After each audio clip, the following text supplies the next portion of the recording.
Welcome to the Business Spotlight podcast. My name is Kay Cote, and I'm your host for today's episode. And today on the show, I have Sam and Max Spahn, owners of RHR Roofing and Remodeling, as my guests. We're going to be learning about their business, their journey to business ownership, best practices, and challenges that they face to give you that inside look to what it's like to build and operate a business. Welcome, Sam and Max. So great to meet you. Thanks for being here. Yeah, good morning. Good to meet you. Hi, glad to be here. Yes, well, it's going to be a great conversation. But before we dive into all things business, I'd love to share a bit about y'all with the audience. So take us back as far as you'd like and share a bit about yourselves. You want to start? Sure. Sam and I started our careers in the political realm, and we learned a lot. And while we were there, we started a family, and our direction for our careers kind of took a turn, and we wanted to do something that was local and a little bit more intentional that went with our lifestyle a little bit more as we started our family. So Sam Sam grew up in a roofing household, and you can explain a little bit more about that. Yeah, no, I originally from Indianapolis, Indiana, native Hoosier. Mackenzie was born and raised in Dallas, and so I came down here to go to grad school at the University of Texas at Austin and to get my public affairs degree. And that's where we went into the political realm in Austin. We both worked in the Capitol there in Austin, and so it just as our relationship grew, and mostly out of COVID, we started playing around with the remodeling side and trying to figure out because a lot of people were at the time because you're stuck in the house. Yeah. And so we started messing around with it. I was pretty handy with tools and things like that because of the way I grew up. My dad's been in the roofing industry now for over 40 years. I've watched him work. I did a lot of work with him, whether it was in digging fingers for a septic system or being on top of the roof and pulling nails. Like that's what I was doing growing up. And I don't know, we just got tired of the grind. We were spending maybe 2 hours a day with our kids, and most of that was in the pickup line at the daycare. Mm-hmm. And that just we just didn't want to do that anymore. And so one day we looked at each other, we were in bed, and we looked at each other and said, are you done? And she looked at me, she was like, yeah, I think I'm done. And I was like, I think I'm done too. Like, I need something different. And so we started up our LLC, and we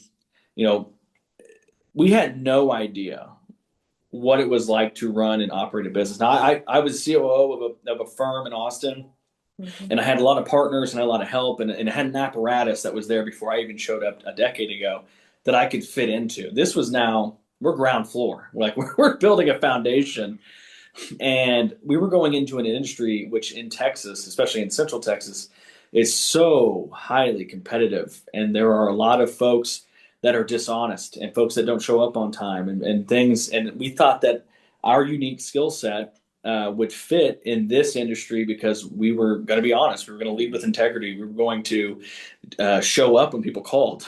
Like that's 90% of the battle is just showing up when people call. And so we thought, okay, well, we're pretty good at that. If we do that, then maybe we can get in this game. And then here we are in year 4, and the battle continues. But we have learned so much in this process, and I think it was a heck of a gamble. It was very risky, but we're still here. Yeah, We're still doing it. I'm still married. And we're still married. That's Good point. an even bigger accomplishment. Like, let's be honest, We added a kid in there too. Yeah. So I mean, she's with us. it's oh, you we're guys not have going one kiddo? downhill. How many kiddos? You have one kiddo? 3. 3. Three? Oh my gosh, Yeah. that's amazing. Well, Yeah. and that, you said so many golden nuggets right there off the bat, like keeping like to your integrity and especially being on the same page as a couple in business. Like that's really cool. That takes a lot of, patience and all the things. But yeah, there's so many things I want to unpack from that, just the beginning of this conversation. First of all, fellow Midwesterner, I'm from North Dakota. There you go. So I get the cold. Yes. Yes. Well, so now you're in year 4, correct? Right now? Yeah. Yep. Okay, like tell me about your team. What's your team look like? How many team members do you have right now? So currently we have, I would say about 4 team members. Originally it was just Mac and I. I ran the roofing side, she ran the remodeling side. And I can speak specifically to the roofing side. I've been with my crew now for a while. Yeah, it feels longer than that, but it's been a while, and I was very worried. You're trying to build trust and rapport with folks. You're trying to build your systems, your operating procedures. You're trying to build payment deadlines, and you're doing all of this, and it was just us, and we were kind of doing what we thought was necessary. And this is where Action Coach comes in, right? We joined you guys. It's over a year now, and our team, we've realized we're pretty fun folks. We're open, honest people. We like to have fun, and so we want to have an environment where people can have fun. I used to be in HR. That was one of my backgrounds, and HR always doesn't get, they always say they're the boring people, but I think that we want to have fun with our clients. We want to have fun with our work, because if we're not having fun, like, why are we doing it? Right. We could be serious when we need to be serious, but we wanted to have an environment that folks could feel comfortable working here. They can have a good time, and they can be with their families. One of our biggest things as our family-owned business is that we understand the challenges that parents face when it comes to having kids. I mean, working parent. Yeah, both of us. Yeah. There is no, sometimes she drops off, sometimes I pick up, sometimes it's reverse, sometimes one of us does it for 3 weeks while the other one's doing their thing. And so we allow, we want our, employees and our contractors to feel the same way. If your kid's sick, we get it. It happens. We've been through a myriad of like random stuff. We're like, oh, I didn't think I was going to get that call today because so-and-so bumped their head into a tree, and they need to be picked up now because they don't feel good, right? And that throws. So we wanted to make it a workplace where people can grow, and that's part of our mission statement, right? We want to have a culture where people can make money to feed their families and to feed the community. Mm-hmm. That's what we're trying to do. Yeah. And I mean, you can speak to the remodeling side. Yeah, we have so for our core office, it's the two of us, and we have an office manager, and she's been with us for about a year and a half. And we call her the office wrangler, because I mean, not only is she she's running the office and keeping everything on track, she's also holding us accountable to the things that we need randomly throughout the day and the weeks and whatnot. So we're very thankful for her. And sometimes that's like a reminder to eat. Yeah. Like she has to tell us what to do because you're just moving. Yeah. Yeah. Sometimes I'm pretty sure this week and next week she has on my calendar to eat lunch. Just to eat. Yeah. That's amazing. Yeah. Honestly, I mean. Yeah. Now if I do that, then we're golden. But at least the reminder is there. That's what counts. So on the remodeling side for our teams, we really strive to have the core team that is respected in their trade, knows what they're doing, and is somebody that we trust in our own home. We don't send people to our clients' houses that haven't come to our house. And I think that that's something that you don't see a lot in the trades. We trust them a lot. And when we relay that trust to our clients, it really means a lot to them.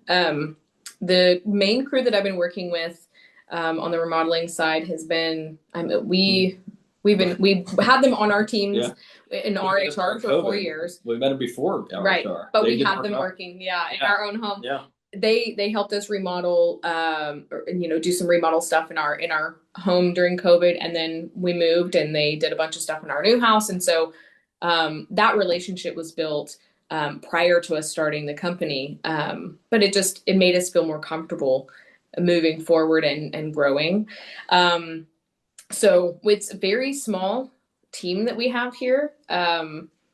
We hope to grow it very soon, but we're being cognizant of that fast growth and the challenges that we face with that fast growth. And this is something that we're talking with our coaches about, is how to do that respectfully and cognizant of our financial overview. So yeah. Well, let's dive into that. How has coaching helped you with that process? Because hiring that's like the next level. It's a threshold. How has, having a coach helped that journey? We have the phrase that sticks in my head is what is it? Fire quick, hire slow. Mm-hmm. Um, when we know that there's a point in time that we need to cut our losses, then we need to move on that, because otherwise there's just a snowball effect that could happen when we see these red flags and we don't act on them, then it impacts the business as a whole. It's not just necessarily that one person or that one team or that one project. So that is one major thing that I've learned this year. What I think for me, so I guess you can call me also the CFO. So I handle a lot of the finance side. So our coach Andy, who we work with, Andy O'Brien, has become like a business like therapist and watching because the way our cycles work. So I would say her stuff, the remodeling side, is much more reliable. It comes in steady throughout the year. People want to change out their bathrooms, their kitchens, attic. It's not extensions. Seasonal. Correct. With roofing, it's very cyclical. It spikes and it becomes really, really hot and heavy there for a while, and then boom, it falls because it leads with the weather. But I would say, the biggest help for me is like understanding cash flow analysis, understanding your margins and your markup, which was a huge deal for us, and understanding like how we wanted to grow as a company, how to smartly grow. My elementary understanding of business was basically like, hey, if we just get more projects and make more money, like the expense, your problems go away, your small business problems go away. That's not true. I hear tell people who are listening to this podcast, making more money does not make the problems does not make the foundation complete. More money, more problems. Yeah, more money, more problems, Yeah. because you're leading into a lot of things. There's more liability because you're taking on more projects. There's higher expenses. There's how many bodies do I need to bring in to help project manage if that's the thing that we need to do. And Andy and Action Coaches and Tanner as well and Jody have all helped in helping us understand and grow in a manner that makes sense, because I have a lot of ideas. I have a whole whiteboard full of different avenues I'd like to take and other businesses I would like to do. But, I guess, it's sometimes you got to calm down and you got to take that time out, which is what the coach is for, and to help understand, because, like right now, typically in the wintertime, we tend to, your cash flow dips. It slows because, the holidays, people don't want to spend, there's all kinds of factors. But now we're seeing reverse now, where everybody is now out of the holidays and now they're ready to roll. Like, okay, well, how do you handle that? Now you're straining your team because you're doing estimates, you're doing consults, you're doing design, you're doing all kinds of stuff. It really comes down to what I see is when you take a step back, if we don't have the foundation of how we operate as a business and what our morals and values are, then we could go astray. We can run a business, but if we don't have, and we can be successful in the monetary, term, but if we don't have the foundation and if we're not reaching our goals that we're actually intended for the business, then it's all for naught. And so I think that's one of the major things that we've learned, especially over this last year, is when you put down on paper, put it down, mark it down on it with permanent marker, sketch it in stone, that this is the point of why we are here, and this is what we're doing it for. And then remind yourself often why. And that kind of, gets you back on course when you lead astray, when you dip down into the seasonal valleys, then we are able to look back at our foundation and say, this is exactly why we're doing this, so that we can help our families in this time of need and, X, Y, and Z. And so I think that's one of the major things, is knowing, where our foundation is and being confident in that in every step moving forward. And I'll tell you, that frustrates me too.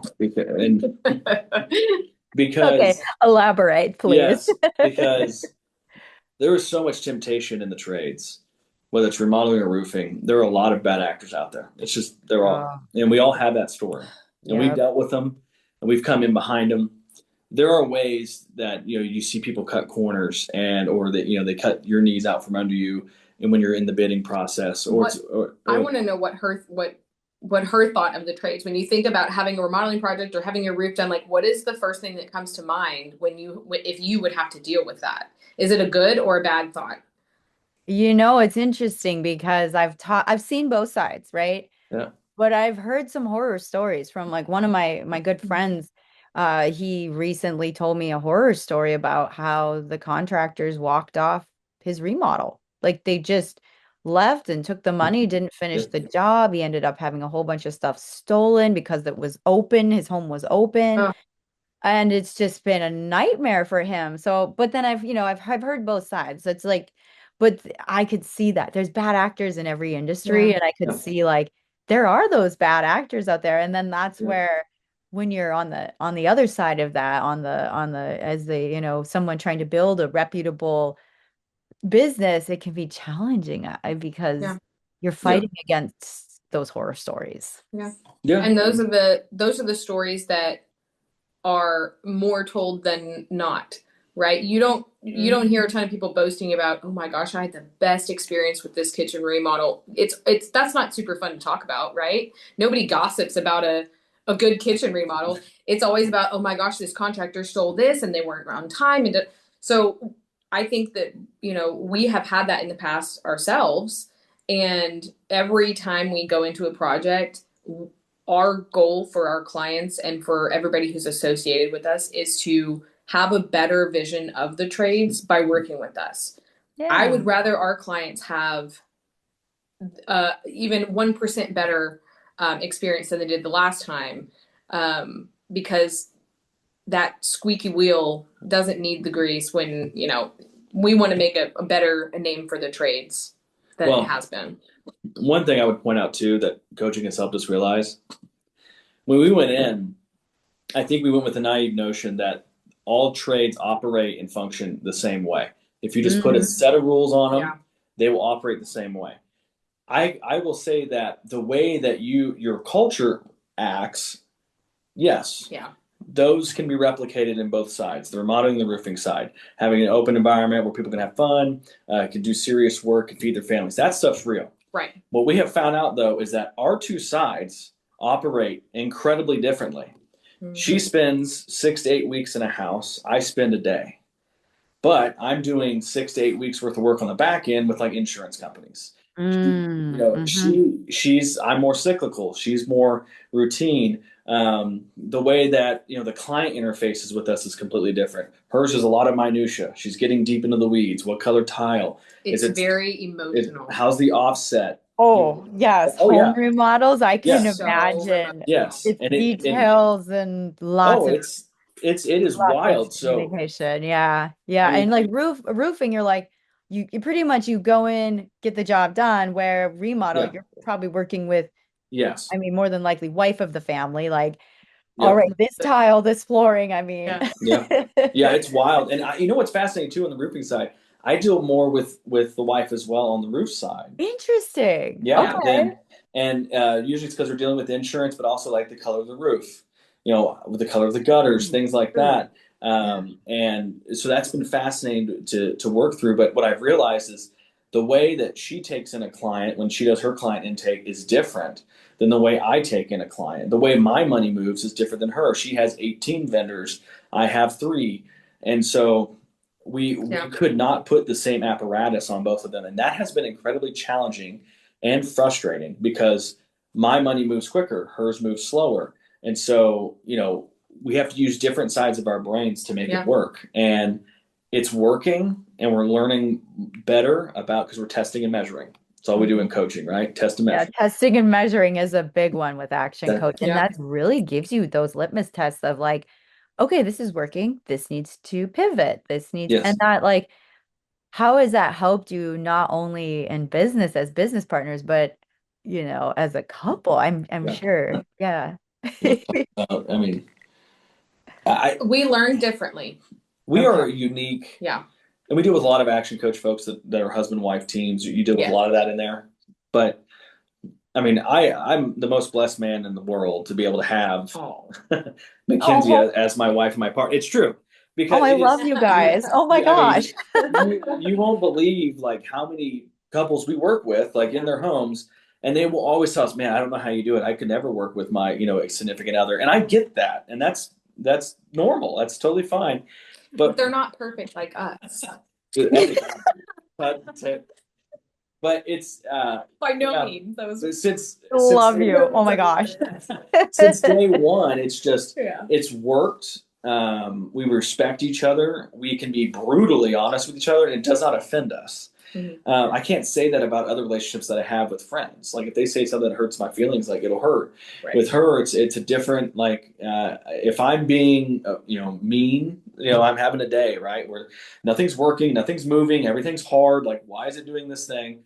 And so then sometimes because I'm a high I. If you do the DISC assessment, I'm a high I. Which that is a whole other podcast on its own about how much we've learned from that just personality assessment thinking test. Yeah. Oh yeah. And well, my mood will emanate through the office, right? And she will have to put me at full stop, going, you gotta make a change. Take you a gotta walk. go take a walk. You gotta do something, and I take it, and that's the only way that it works. And also, I mean, Action Coach put a valuable boundary on. No, when you go to bed, when you're going to bed, there's no business talk. No business talk. We're done. That was hard. That was very hard. That's mostly where we did our meetings and it just put you in a bad mood going to bed. Why didn't you talk to that person sooner? Why did we lose that lead? Where's the money coming from next month? And that just nobody's sleeping. Everyone's angry. And so we had to put those definitely some boundaries that we had to set to be husband and wife duo. Definitely. I think one of the things that, I mean, it goes back to, I say foundation, but of our relationship, we've always been very honest and not hurtful in the honesty. So I'm saying things to him that will help him be a better person, be a better business owner, a better husband, dad, all those things. I'm not saying it to have a dig. And I think that's what we see in a lot of other relationships where it's kind of like people are talking down to each other, and we make sure that that is not something that we ever do, because it doesn't benefit anybody. It feels good for half a second to, make somebody feel bad.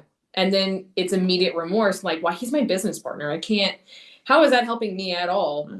Yeah. So I don't think it's ever been a thought in my mind to try to put you down in any way. No. And I think that's, I mean, we see that it's not normal. This is not a normal. I would like it to be the norm. I would love for other people to have businesses with their spouses and it be this joyous. And so, I'm gonna be honest, like for anybody that's watching this right now or watching the podcast, is like it is hard. Business is hard, and it's for the insane. Like I'm right there with you. I mean, it's I'm an entrepreneur too. I get it. Yeah, it is insane. It is hard. You have to have the memory of a goldfish, but you can't forget any of the lessons you learn. Like you have to take enormous risks. Like if I'm having a day, I had one recently where I'm down in the dumps. I was like, I don't want to do this anymore. Like nothing's working. You feel like a crappy dad sometimes. You feel like a crappy husband. You're not spending enough time where you need to be spending time. And that's where she comes in. She picks me up and says, "You can't dwell." Yeah, you will be okay. God did not put us in this position. Did not put us going this far to stop or to fail. The same goes for her. Sometimes, man, she's having one where she's had a rough client day where a client chews you out. You were having a great relationship, and then for some strange reason they had a bad day. They had a bad day, so they take it out on you. Yeah. Yep. And she gets down. I'm like, it's okay. Like in 6 months, you won't even remember this project even happened, and let's move forward, right? That's what you're telling yourself. And yes, we remember all the projects we do, but in that moment, you are trying to get past like that hurdle, and that's where our relationship comes in. And I think also with the coaching aspect, having it so routine, we know that each week we can tell the good and the bad and ask ourselves, what can we learn from this? And then the next week, we don't have to worry about it. We don't have to talk about it again. Yeah. We've said it, we've got it off our chest, and now we've set expectations for the next project to make a change so that we don't do the same thing over and over again. So that's been super helpful. And this is a very dad like metaphor that I'm about to say, but there's a rear view mirror is smaller than the windshield. The bumper True. sticker, Yeah, yeah. sure. It's That, you're looking. that's a good one. And Yeah, and that's the big thing too about action coach is that the action items to resolve Right. the problem yes, and pivot or there's tools, right? yeah, There's tools. yeah. And so well, this has been an incredible conversation. I love your energy and always am wishing you the best in your success. And I have one final question for you Sure. and for both of you to answer is what is most inspiring to you today? Most inspiring. Most inspiring. I think that I mean, we are resilient people. And I Mm. keep saying that word. That's our That's her word for this 2026. year. That's her 2026. It is, yeah. I think that it's inspiring to see other people who have gone through the same. We are not unique. People have gone through the same things we are going through. We're just learning it at a different time that they are. And we're resilient. And that's very cool to see, in America in this time where, some people are unsure about what's going on with their jobs and their finances. I think that it's very cool to see other people who are entrepreneurs who want to help others, and it's not all about the big bad people who are taking everybody's money. Like there are people like us who are doing the same thing and trying to just be good people with a good business and helping others in their neighborhoods. And I think that's what this year is about for us, is being resilient, and I think we'll be able to accomplish a lot more this year. I think what's inspiring to me is like our parents, whether my in-laws or my own, is that they're both blue collar. Mm-hmm. Yeah. Her mom owns a salon. Her dad owns a construction business as well, like handyman type business, fix a business. And then my dad was in the industry for a long time, and my mom was a bartender for years. Both have led to different futures, but like they can get up and keep on ticking, and I know that they have experienced the same highs and lows. But I think what's really cool too is that we get to experience it with our kids. Mm. And I was able to do that with my folks, and be a part of that. And I don't think my kids right now, hopefully in 20 years, they get to look back at this and, they, See how far we've see, come. yeah, hopefully, but, they're 7, 5, and 4 months. So, it's, I hope they understand how cool it is they get to be with their parents. That is unfortunately, it's not a normal thing Right. anymore. And that's the huge reason we didn't want someone else raising our kids. Yeah. And so being able to be with them, and it's frustrating at times for any working parent out there that owns a business. There's, they're not, if they were here right now, they'd be breaking down the doors, right? That's what they do. But, that's inspiring to be able to see like it can work. It does work. Yeah. It's literally how many times can you get hit to pushed to the floor and get back up? That's the entire struggle. How many hits can you take and get back up and keep on ticking? Resilience. I'm telling That's you. Brilliant and good coaches. yeah. Yeah, that consistency. Yeah. The consistency. Well, you guys are wonderful. You've inspired me for the day. I want to get people connected with you in your business. Share Sure. how people can connect with you online. Yes, we have a wonderful website, www.txrhr.com. We have all of our socials down there at the footer. We're on Instagram, Facebook, and sometimes Twitter when we find it appropriate. But we are glad to get connected with people on social media, and we like to connect there. If you want to give us a call too, our phone number is on the website there. But yeah, if we are happy to connect with everybody, and phones are open, emails are open if you want to chat. We also like to give people some advice if they have things that are going on with their house. So we'd be happy to talk with them. Awesome. Both Sam and Mac, it's been an absolute joy to talk to you today. Thank you for being on the show. Sweet. Thank you, Thank you, Kay. Kay.